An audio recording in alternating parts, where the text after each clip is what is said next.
Welcome back, ladies and gentlemen, to Bell to Bell with Bobby Blaze. This is episode 52, and this week we're talking about Harley goddamn Race, the greatest champion on God's green earth. I am your host, Professor Jeremy Vilmer, and joining us now, the greatest co-host on the planet, Bobby Blaze. Well, I'm here, and I'm glad to be here. Thank you for that nice introduction. I don't know about the greatest of anything, but I do know this. We have a man we're going to talk about today we all thought so highly of and had nothing but total respect for, and that is handsome, the king, handsome Harley Race, man. Mm-hmm. And I'm with you. I don't know if there's ever a better champion to ever walk on God's green earth than Harley Race. You know, man, they just don't make men or any human beings the way Harley Race was made anymore. He was just one tough son of a gun, man. We're going to talk about some of those things today during this podcast. By now, a lot of people, put up their different tributes to him, and this is going to be the Bell to Bell Bobby Blaze podcast tribute, and I hope you all enjoy it. Jeremy and I's got some good stuff for you today, or the professor does, I should say, because I know he's already looked up a whole lot of things, and we hope to share it with the audience today. Don't have funny jokes or anything, Professor, because we're getting into something pretty serious, because we're going to pay total respect and tribute to Harley Race. Yeah, any jokes today will not be at his expense. Exactly. Yeah. Everybody else is free fucking game, though, however. Yeah. Sure. So, one of the things I wanted to talk about real quick was when Harley Race joined the WWF back in the 80s, and the WWF was not talking about outside companies or championships, and they made him the king. Mm-hmm. First off, I don't know how they thought they could not mention Harley Race's NWA titles. Yeah. Secondly, thank God they didn't turn him into some fucking polka dot wearing clown like they did to other people. Yeah. I don't think you'd allowed that to happen to him. What's his quote? If I slapped somebody with my left hand, I'd walk around to see what was holding them up. Oh man, that's pretty good. Yeah. I can believe it for what I heard rather. I'm going to tell you, I'm going to back up just a little bit, Jeremy. Sure. I'm going to talk about the first time I saw Harley Race alive in person at a match. So, it was 1981. I got to see Harley Race first. Dig this, man. Bruiser Brody. Oh. Okay. In Huntington, West Virginia at the old Memorial Fieldhouse back in 1981. Give my age away here. I was between my junior and senior year at summer, getting ready to start school back in my senior year, and the old Georgia Championship came through. The NWA would come through.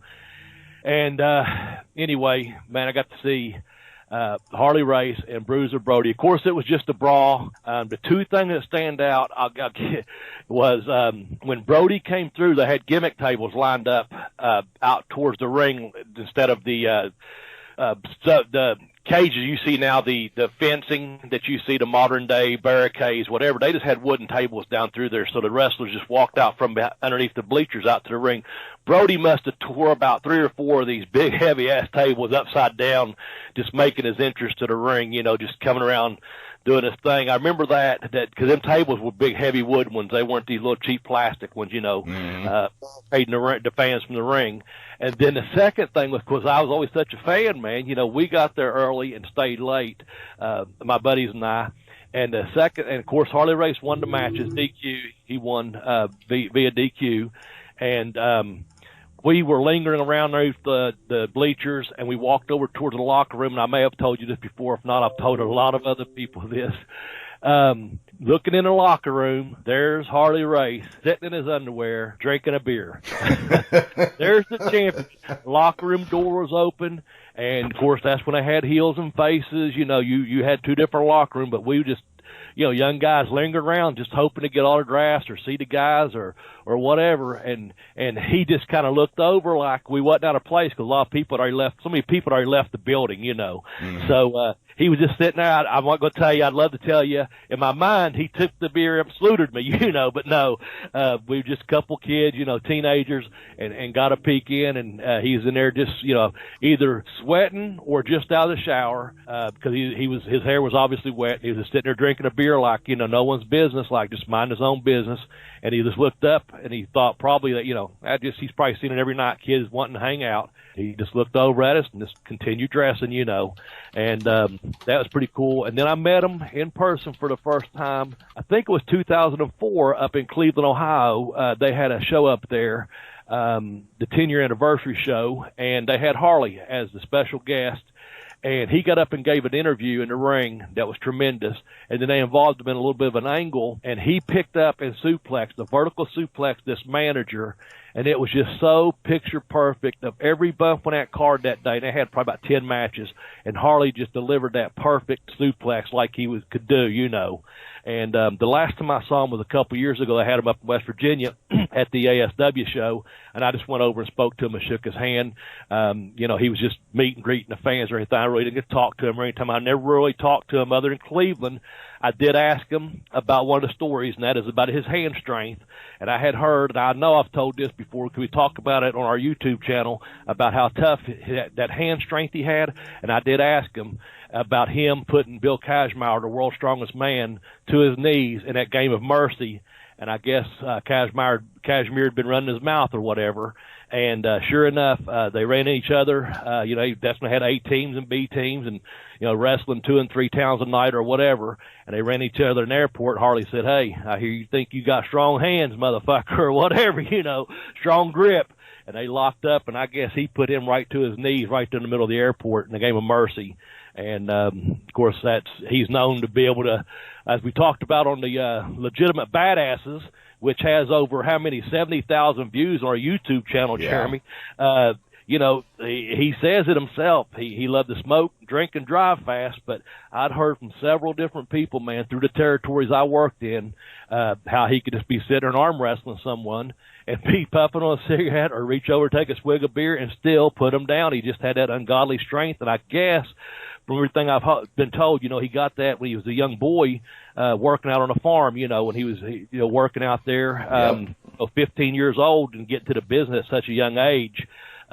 You know, working carnivals and stuff like that, fighting grown men, you know, things like that. Well, Harley Race came from a time where, I mean, you know, Bobby, you and I are only like 8 or 9 years apart in age, and we're a little bit tougher than the kids that are a bit younger than us. But people born when Harley Race was born, their women are tougher than men are today. Oh yeah, sure. So you know, fucking Harley, I'm sure, you know, well, you know, he's only a little bit younger than like my parents, or a little bit older than my parents, who were like totally fucking pussyfied compared to my grandparents. You know, my grandfather dropped out of school to fucking work on a farm when he was like in the 2nd grade. You know. Yeah.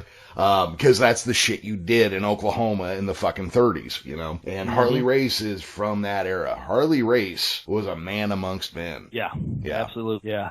And I guess that, you know, when he first started, they had him driving the big guy around there.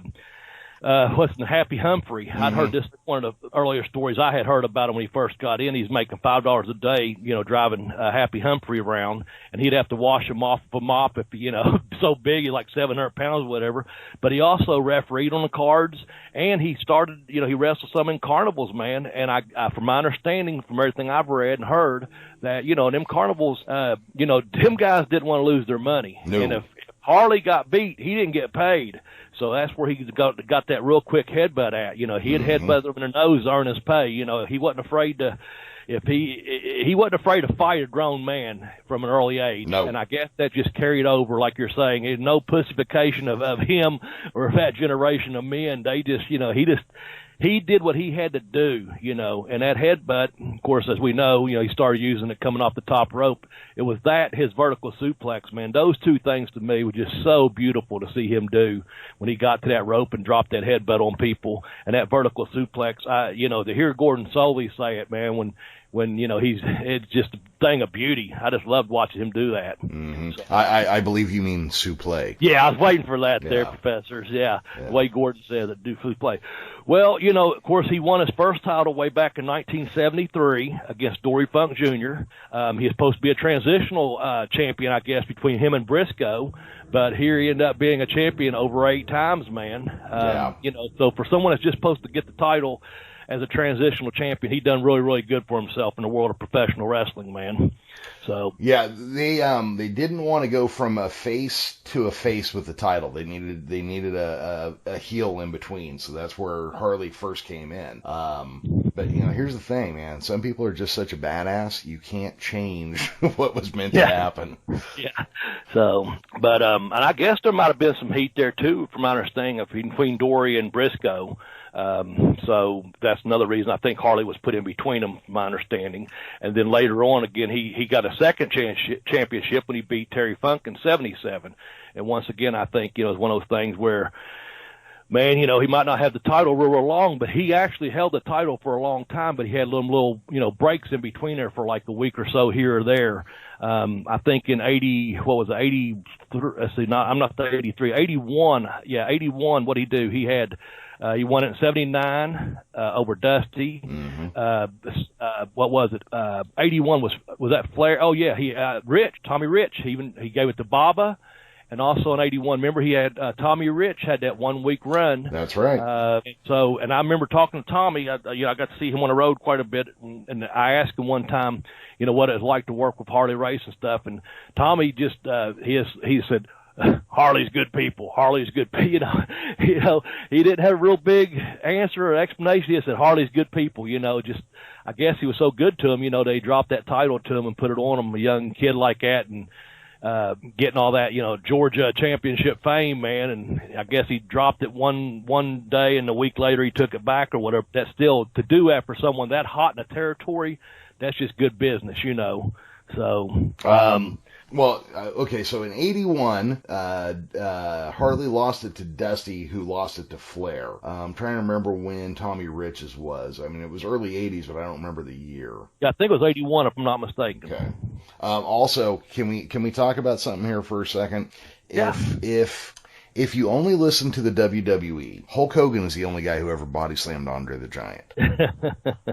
If you've ever seen Harley Race's old matches, you'll know that Harley slammed him twice. Yeah. Once in the ring and once out of the ring. Yep. Again, I said this back in our Legit Tough Guys episode. Harley Race is that kind of strong, that old man strong, like push a fucking train kind of strong. Yeah, absolutely. And you watch him body slam Andre, he powers him up. The one where he slams him outside the ring, he powers Andre up. It is fucking incredible to see. I'm going to say this. If you go to tinyurl.com/BB video, that's the YouTube channel. If you're new to the show, Tex Johnson runs it over there. He's down in a broiler room putting all these videos together for us on the YouTube.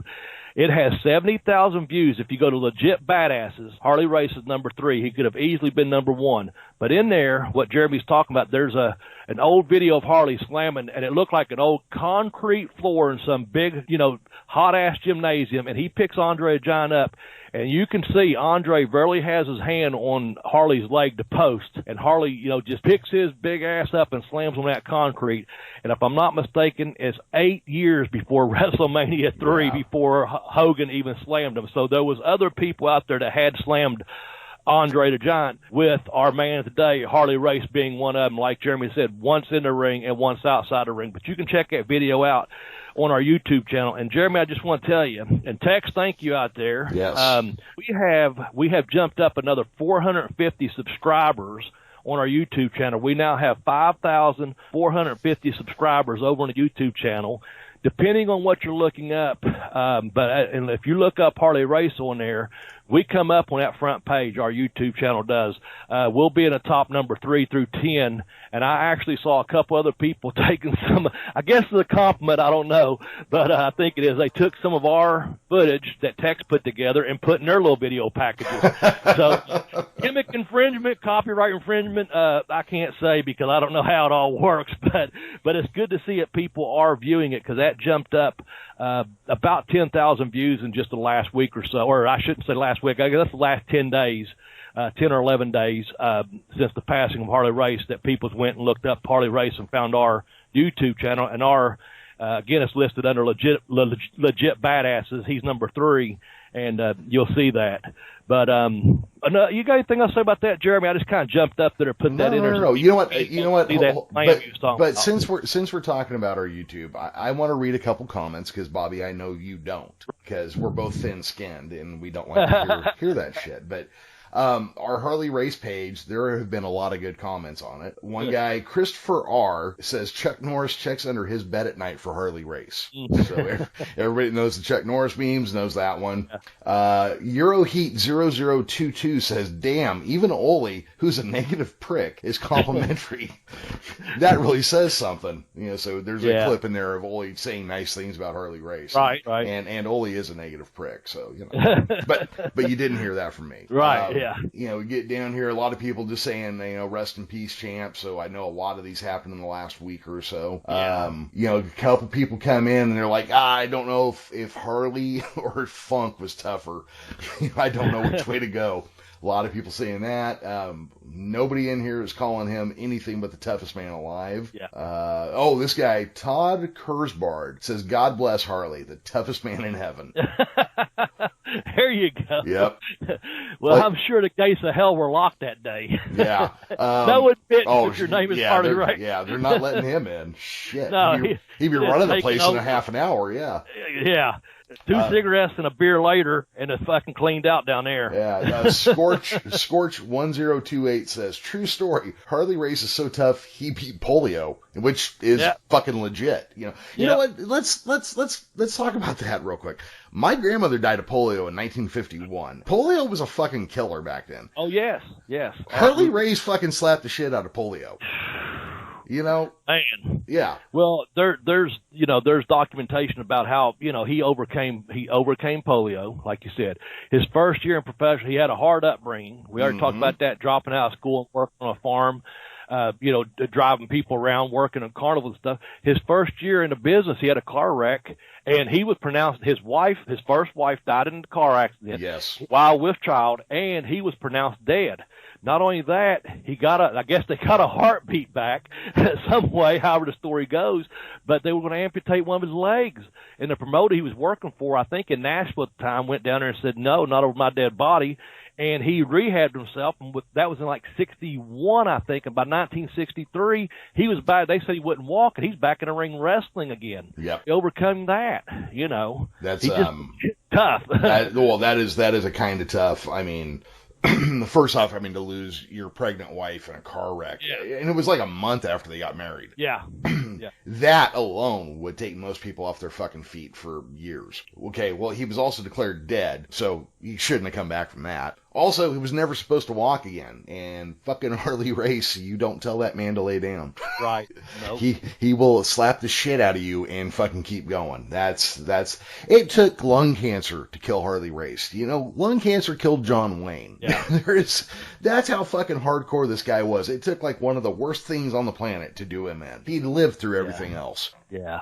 Shit, the man had antibodies for every fucking disease on the planet in his system, Yeah. I think it must be the cold beer. So I say, if you're listening to this podcast, once you listen to this podcast, depending on the time of day, because I know when the professor and myself finish up today, I'm on East Coast time, I'm going to have a beer in a couple hours, and my first one, I'm going to raise it up to Harley Race. Born in 1943, passed away August the 1st, 2019. 76 years old. That's a pretty damn good run, man. That ain't bad. I have a cold one for Harley, So I think everyone else should too, because that might be the antibody that Jeremy, the professor, was talking about there to keep the bug away. I don't know. But yeah, he had a real long career in the ring. I know the WWE, they said 25-year in ring. I think he had close to a 30-year from 60 through 90 in ring. But after in the ring, Jeremy, he also became a manager. Of course, we talked off the air. He promoted some towns. He was a promoter. Mm-hmm. We can get into that if you want to. But he also, people sometimes forget, he managed in WCW there, and he took Luger and Vader to the WCW championship picture there. And so even as an active manager, he stayed fresh in the business. He ended up being, I don't care what Hall of Fame you have out there, he needs to be in every Hall of Fame there is, but he was a 2004 inductee to the WWE Hall of Fame. And like you mentioned earlier, alluded to that, there's no way they could not have mentioned Harley Race having, those 8 NWA world titles and not, acknowledge that on their program, because every you don't have to be, at the time, you didn't have to be a hardcore wrestling fan. You pretty much knew Harley Race was a champion from another territory if you were a fan of wrestling, which you would have been if you was watching that programming WWF back in the day. You'd know that there's also an AWA, NWA, etc. So you can't just show up on that TV. And that's another thing. I knew this from the magazines, and I watched a video. It wasn't on ours, I don't think, but I did watch one, and I had forgotten this, but I remember seeing it in a magazine. He also fought, but he wasn't even in the WWF. He fought Superstar Billy Graham and Bob Backlund. They had matches against each other, kind of like we talked about Dusty going up there and wrestling Superstar when they needed to bring someone in and have those big sold-out, Madison Square Garden matches. Well, Harley went up there, and I think you told me off there. Remember, he worked for Vern in the AWA early on, so not that he was an AWA or a WWE champion, even though he got that name King after winning King in the Ring. It's one of those things where before everything, we're going to talk about Starrcade in just a minute from 1983, but even prior to that, man, Harley went around and wrestled all these different territories to stay in that NWA picture. So when he didn't even have the NWA title, he was still active in all these territories. And so he would stay and get, be on the top of the list of the number one contender, if you will, for the NWA title. But also when he had that title, he went and fought in the WWF against their guys, Graham and Bachman for sure. So yeah, I was going to read this one real quick because I forgot about it. One guy writes in that he watched Race and Bockwinkel versus Brody and Stan Hansen in a tag match. And Race goes to suplex Stan. Stan tries to sit out of it, and Race fucking powers him over. Man. Stan Hansen was not a small man. No, he was a big man. Man. And honestly, if you got close enough to Stan Hansen, he was going to cut your fucking head off with his forearm. Yeah, sure. And Harley Race wasn't scared of that. Nope. You know what? I was going to they say that NWA is 7 times world champion. Of course, it was actually 8. Harley Race was in New Zealand and dropped the title to Flair while he was there. And a good friend of mine from New Zealand named Frank Shanley, he used to do some promotions, and he done some refereeing. And he's over the United States now. I think he came over here in the year 2000, not mistaken. He used to come to my house sometimes and visit. And he was telling me that he was actually there in New Zealand when it took place, when Harley Race, I think the promoter, I may say his name wrong, is Steve Ricard.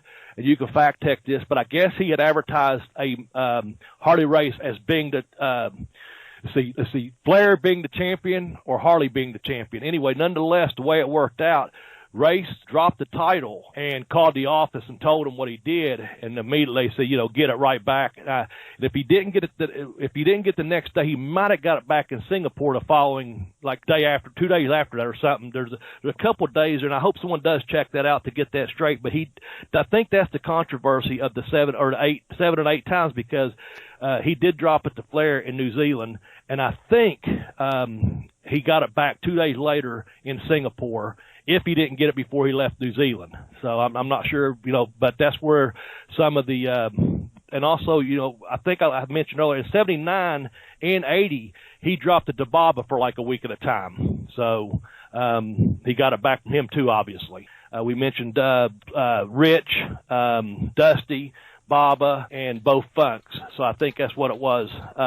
That's who he went back and forth with. Of course, Flair was his biggest rival that we're going to probably talk about from 1983, the first Starrcade, a Flair for the gold in a steel cage match. Man, that's that closed circuit supercard.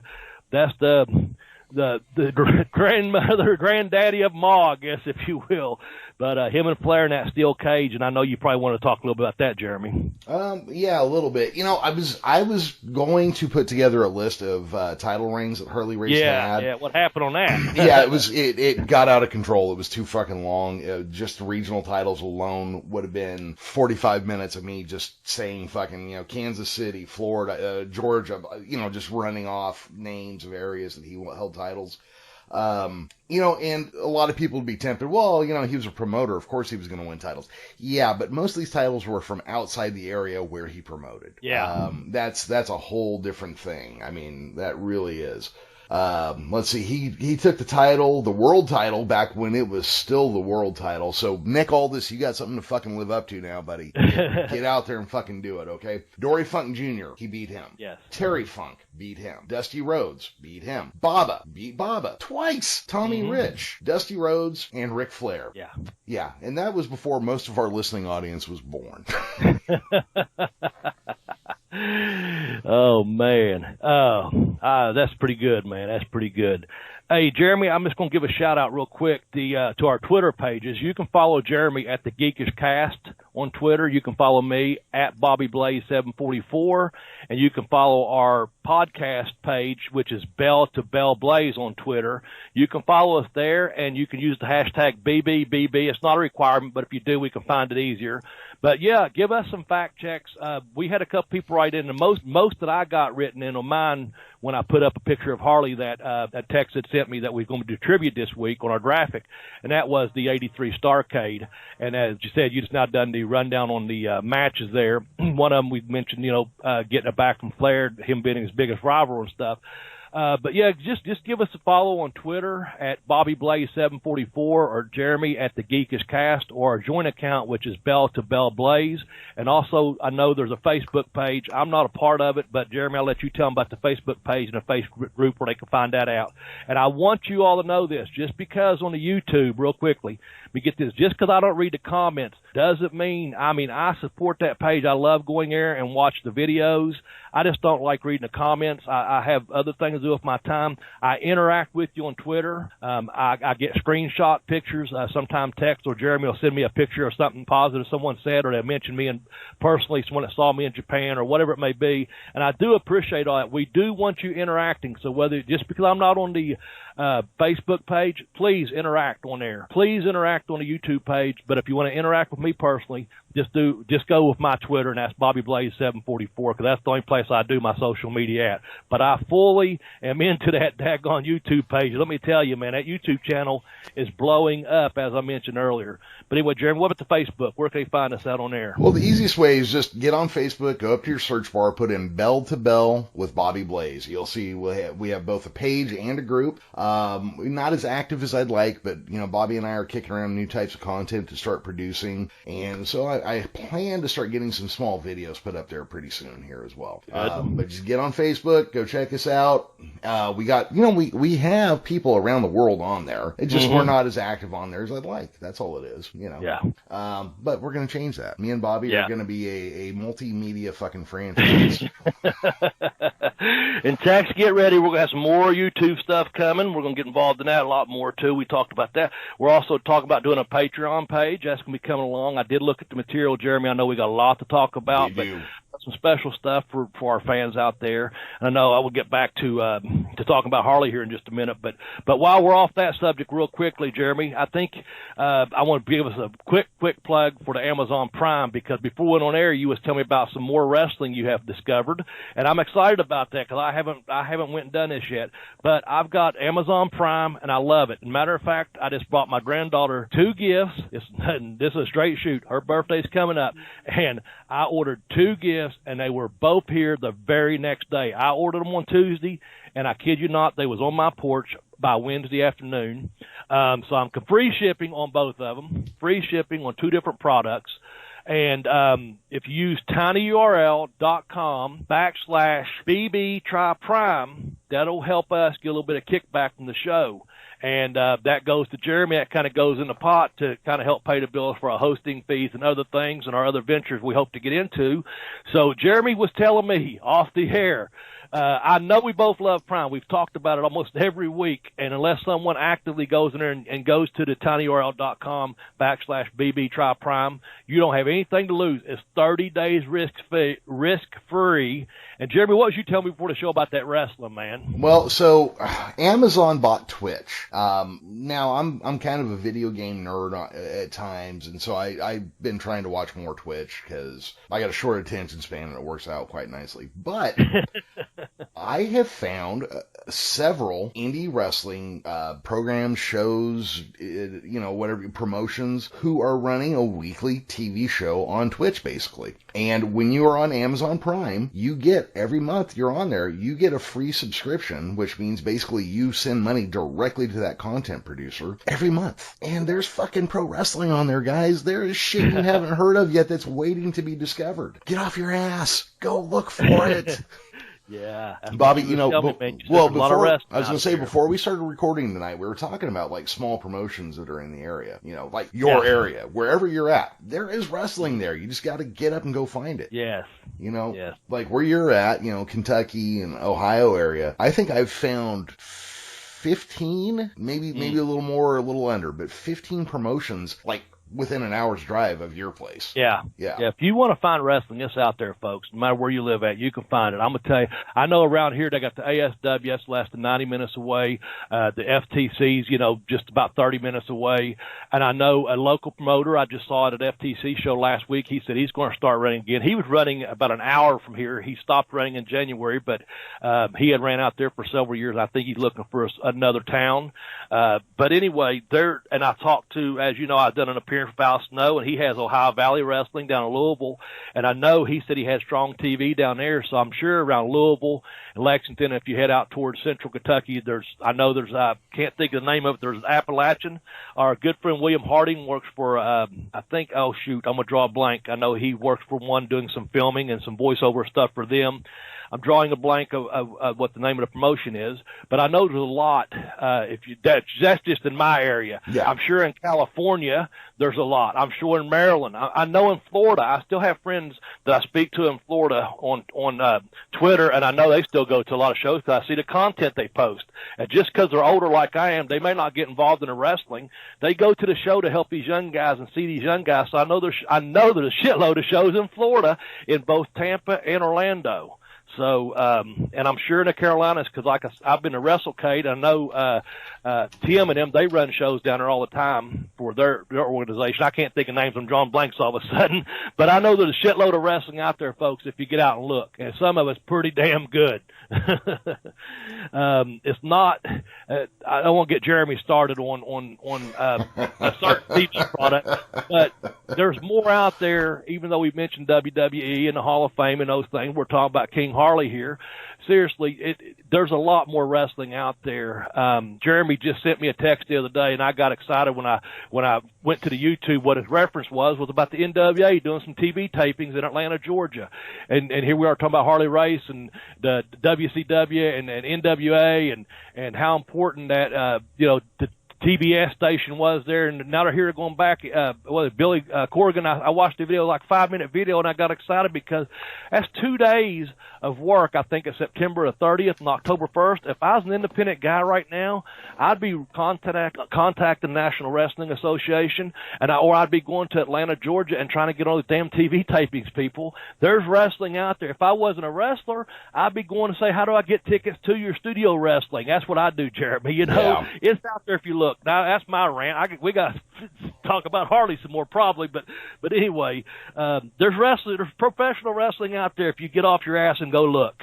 Yeah, that I think is the most important thing, It's out there. I can almost guarantee you, wherever you are, even if you're in Cousin Lick, Alabama, there is wrestling going on within an hour's drive of your house. There are, look, guys, here's really the important thing. There are local people in your community who are trying to make a living, trying to feed their kids by being pro wrestlers. Go buy a fucking ticket. There you go. Yeah. Hey, go buy a book if they've written a book. How about that? Oh, Bobby, do you know any wrestlers that have written books? Yeah, I know a wrestler that's written 2 books. That's me. Oh, yeah. What, you want to help the program out? Here's another thing. Like Jeremy said, seriously, I'm going to tell you a story before I get to my book. Man, I bought a DVD one time for $5. The guy said, hey, would you like to buy my DVD for $5? It's only $5. And I was like, man, what is it? He goes, it's my life story. And I'm thinking, okay, this guy's outside of a library. He's not bumming money. He's actually wanting to sell me something, content. And I'm thinking to myself, you know what? $5, and I had it on me. Okay, $5 is not going to break me, but it might help him. That $5 may have helped him produce another video. It might have helped him towards his writing career. You know what I'm saying? I don't know. But I know at that particular day, $5 didn't break me, but $5 probably built that other man up, you know? So I always say this, if you go to an independent show, buy the $5 ticket. If it's 10, pay 10. That 5 is just my example in a story. Buy a T-shirt from one of the wrestlers. Buy their picture. Do the photo op when you can. And I'm not talking, you know, when you go to these shows and guys charging $50 for a picture that you already own, or they charge you $100 to sign a book you already own. I'm talking about if they sell you a picture for $5, buy the damn autographed picture. If they got a photo op, do it, because you're trying to support independent wrestlers. You're trying to support artists. And with that said, I have 2 books. I have Pin Me, Pay Me, Have Boost Will Travel. If you go to tinyurl.com/Blaze Book 1, you can get Pin Me, Pay Me. It takes you directly to Amazon. It's just that the show gets a little bit kickback from that. I get a little bit kickback because you buy the book. Jeremy gets a little bit of kickback for the show. All you got to do is go to tinyurl.com/Blaze Book 1. If you want my second book, which is I Kicked Out on 2, The Educational Wrestler, it's just $15, folks. And if you got Prime, they'll ship it to you free. You just go to tinyurl.com/Blaze Book 2. It's that simple. So there's 3 ways right there you could help support this podcast and support local artists like Jeremy and myself. And we're trying to make something big with this podcast along with text. Now we've got our YouTube channel up. But again, just go to tinyurl.com/BB, try Prime. That's for Prime. If you want to get one of my books, the first one, Pin Me, Pay Me, Have Boost Will Travel, just go to tinyurl.com/Blaze Book 1. If you want I Kicked Out on 2, The Educational Wrestler, just go to tinyurl.com/Blaze Book 2. And the show gets a little kickback. So there you go, Jeremy. That's what I was trying to spit out. Well, and you did a fine job of it. You know, and real quick, while we're at this, I don't know the right place or time or whatever to bring this up, but if there are indie wrestlers or indie promotions out there that are trying to get the word out and we can help, get a hold of us on Twitter. Let us know about you. Let us know where you're at and what we could do to help get the word out, because I watched that Billy Corgan thing about the NWA and their TV dates coming up, and you know what? I think he's right, man. I think right now is the most electrifying time for pro wrestling probably that has existed since the 70s. Yeah, he said it since I was waiting for him to say the mid-90s. I really was, and he said the 70s, and I popped. Mm-hmm. When you hear that, folks, it's just a 5-minute interview of Billy Corgan talking about the wrestling that's coming to Atlanta, the studio wrestling. And what Jeremy just now said, guys, you know, I use the FTC because I promote them because I know guys that work there, up-and-comers, and guys, they bring in some talented shows. They have really good shows, and I enjoy going to them. ASW, I mentioned them. They don't ask me, hey, can you do this for your podcast? No, I do it because I like the people that work there, and I like to help them out. I like to see the professional wrestling around here, you know, get some kind of publicity, you know. And it's like Jeremy said, if you're out there, you're listening to the show, and you got a show, send it in. Hell, we'll try to promote it for you, you know. Maybe send us a box of popcorn. I don't know. Yeah, you know. Well, but yeah, hell, here we are putting NWA over because we're talking about Harley Race, but that was an important announcement, Jeremy. I'm sorry. Go ahead. No. I was going to say, you know, like we've beat this up a little bit. We should probably get back to Harley Race here in a second. Yeah, we will. But we're trying to come up with new content specifically for our YouTube page right now. And I wouldn't mind doing some short interviews and promo pieces about indie wrestling. I think it'd be great for, you know, like you and I to like find out about these places, talk to somebody, and then you and I to discuss what we found out about them. Yeah, sure. Yeah. Hell, we talked about that damn Jock Sampson enough. Oh, that fucking guy. No, but we do that to help Jock out. He's a friend of the program. You know what I'm saying? That's good stuff, man. If he wants to cut promos on us, that's great. Fuck it, we'll let him. Yeah, just you know, we'll let him. I got to say, you know, a work is a work, and, you know, I keep my feelings out of this shit, but him hitting the Missy Hyatt button with me was not cool, man. No, that was not. That was not cool. And it wasn't real nice of her either. So. But we do get that kind of feedback, and that's a good thing, man. When Missy Hyatt, you know, starts saying something, that's pretty damn cool, man. Mm-hmm. And we've had a lot of people, you know, hit us up on the bell to bell, man. Oh yeah. I'm not mentioning anyone from Texas that may have hurt your feelings a little bit there. That hurt my feelings a little bit, yeah. That did.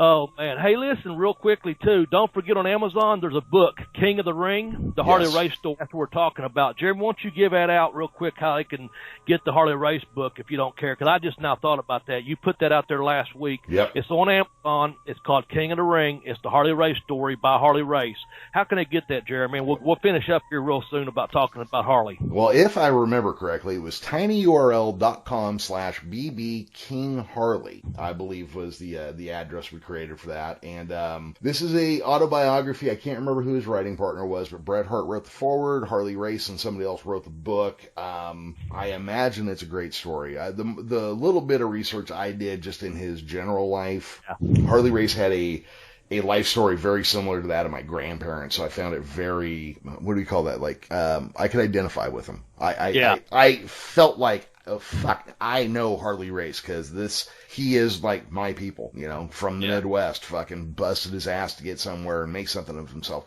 Could have ended up dead in a ditch if it weren't for his fucking drive and determination just to go be better at whatever he was doing.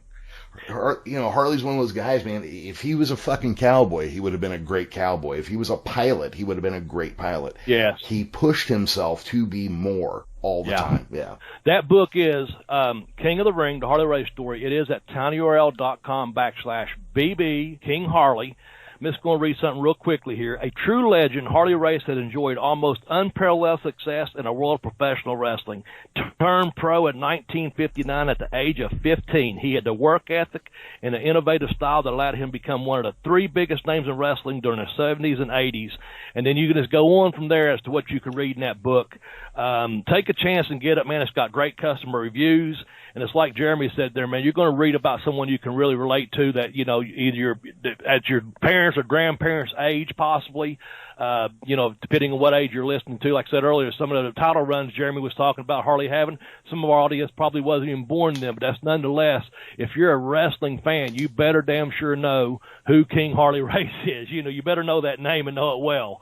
And if you don't, you don't deserve to be in a professional wrestling business. You don't deserve a pair of boots, nor do you should be able to step through the ring ropes if you never, heard that name. Well, but, anyway, very few wrestlers working today will ever wear Harley Race's boots, and very, very few are even fucking fit to carry his jockstrap. Absolutely. Yeah. Absolutely. I know it's been a tribute to him. Jeremy, do you have anything else to say in closing about Harley Race? I know we kind of hit on a little bit of everything throughout the whole podcast here and then got a little bit sidewinded there at the end. I just want to make sure that the fans know that the professor and myself really thought really highly of Harley Race and still do, of course. This was our tribute to him. We hope you've learned something from it. Again, if you'd like, I'm curious, you can use the hashtag BBBB and hit me up at BobbyBlaze744 on Twitter, or Jeremy at the Geek is Cast, or at the Bell to Bell Blaze, and let us know, if you got some facts. Like I said, most of the stuff I got sent in was around the Starrcade of 83 matches.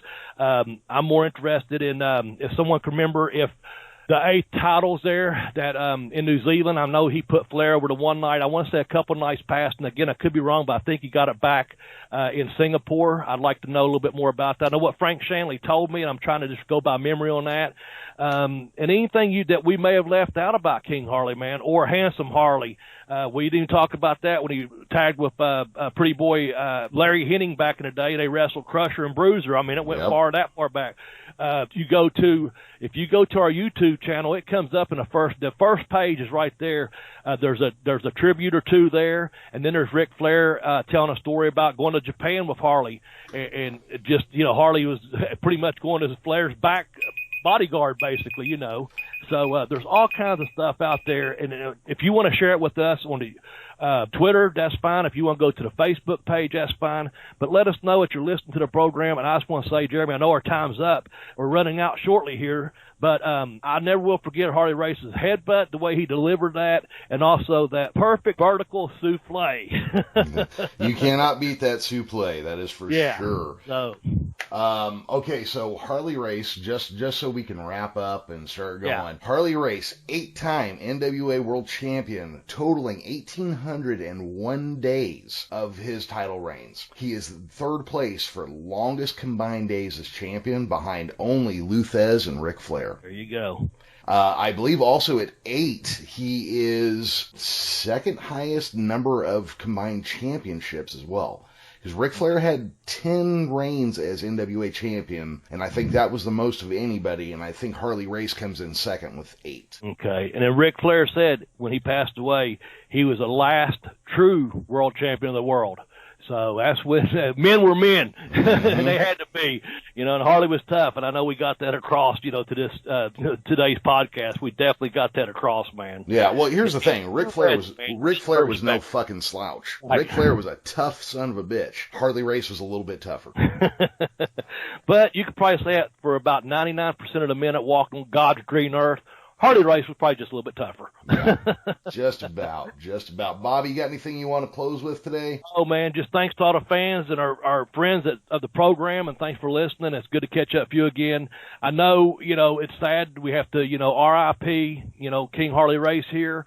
But, he's 76 years old. We just did nothing but put him over, nothing but total admiration, nothing but respect. We do it out of love for professional wrestling, and in this case, one of the greatest on God's green earth to ever grace us with his talent in a professional wrestling ring. Rest in peace, Harley Race. You're damn right. I'm going to close with a simple thought here. So before I do that, I'm going to, for Bobby Blaze, for myself, Jeremy Vilmer, for the Bell to Bell Futon, we're going to say goodbye, but I'm going to close with a quick thought here that, the king is dead and we'll never see his like again. Nick Aldis, you're standing in a long fucking shadow, man. Do not forget where that title belt has been. Triple H, there's only one King of Kings and it ain't you, buddy. With that being said, I'm Jeremy Vilmer. You're not. Bye-bye, everybody.